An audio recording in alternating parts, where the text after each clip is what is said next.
Have you ever noticed that your desire for sex can be, well, all over the place? One minute it's there, and the next, it feels like it's completely vanished. It's a super common experience, but it can also be really confusing.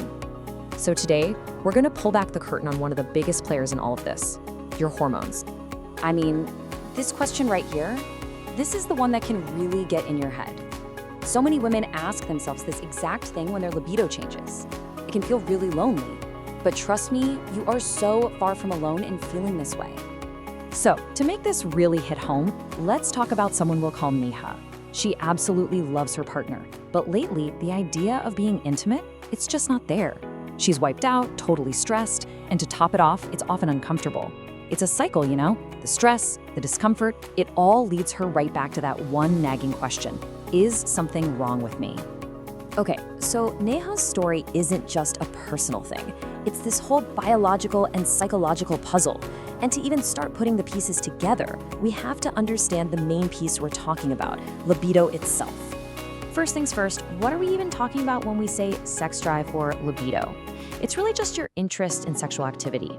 And here's the most important part, the thing you have to remember. It is 100% natural for it to change. It's not supposed to be this static, unchanging thing forever. So why does it go up and down? Well, it's not just one thing. It's a whole bunch of factors playing together. Of course, your overall health and your age play a role, but so does your mood, your stress levels, even how much sleep you're getting. And then you have the big ones, how things are going in your relationship, and the star of our show today, your hormones. All right, now that we see all the different pieces on the board, let's zoom in on that biological component. We're talking about the body's super powerful chemical messengers. We're talking about hormones.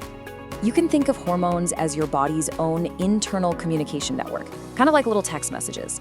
They're these chemical messengers that are constantly zipping around, telling different parts of your body what to do. They regulate everything from your mood and energy to, you guessed it, your sexual function. Now, when it comes to female sexual health, there are a few key players on the team. You've got estrogen and progesterone, which you probably know.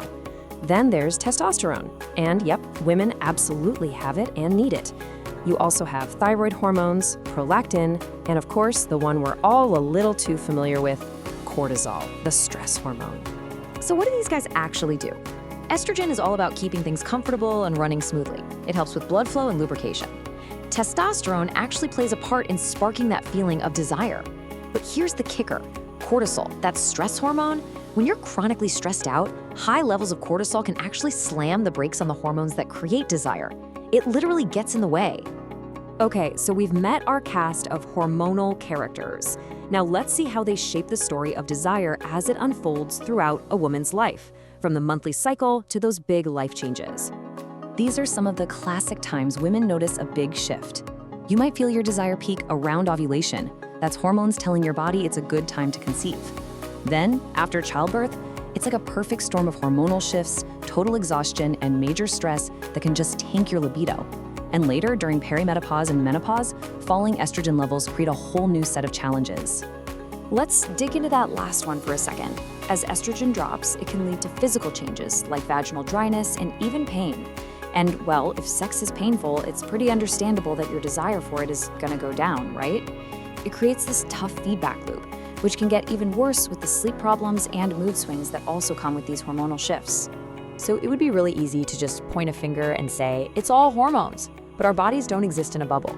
If we stop there, we are totally missing the rest of the story. And this is maybe the most crucial point of all.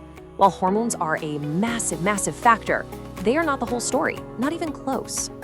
I mean, just look at this list. This is life, right? Your mental health, stress, anxiety, depression plays a gigantic role.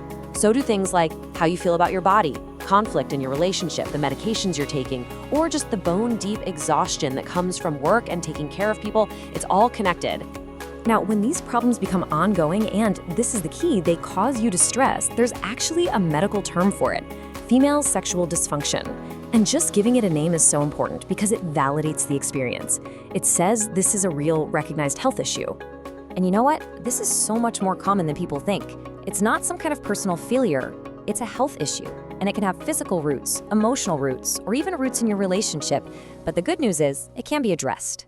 So understanding the why, is that critical first step, but the most empowering part is figuring out the what now. So let's talk about the path forward and the steps you can actually take to find solutions. First off, how do you know if it's time to get some professional advice? This checklist is a great starting point. If you've lost desire for months on end, if sex is painful, or if these things are putting a real strain on your relationship, that's a really good sign that it's time to talk to someone.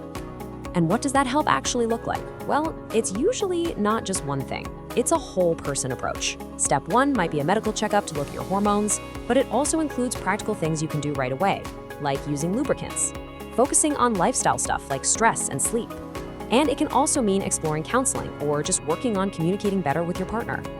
The point is, there are lots of different paths to feeling better. And for any partners listening, this is so important. If you're supporting someone going through this, pressure and criticism are the enemy. What actually helps? Being curious, being patient, creating a space that feels emotionally safe. Remember, this is so often about biology or stress, not about a lack of love for you.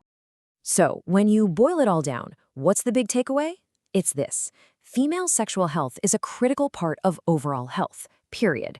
And it deserves to be talked about honestly, without any shame. Because understanding what's going on is always the first step toward feeling better.